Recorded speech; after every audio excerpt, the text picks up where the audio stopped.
Hello guys, welcome again to our video tutorials.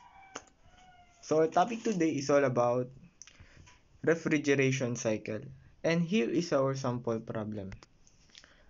A thermoelectric refrigerator removes heat from refrigerated space at negative 5 degrees Celsius at a rate of 130 watts and rejects it to an environment at 20 degrees Celsius. Determine the maximum coefficient of performance this thermoelectric refrigerator can have and the minimum required power input.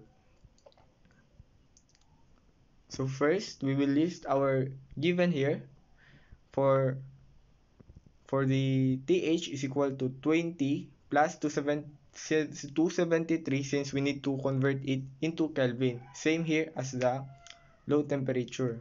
So QL is equal to 130 watts. So we are asked to find the coefficient of performance maximum and the minimum power input.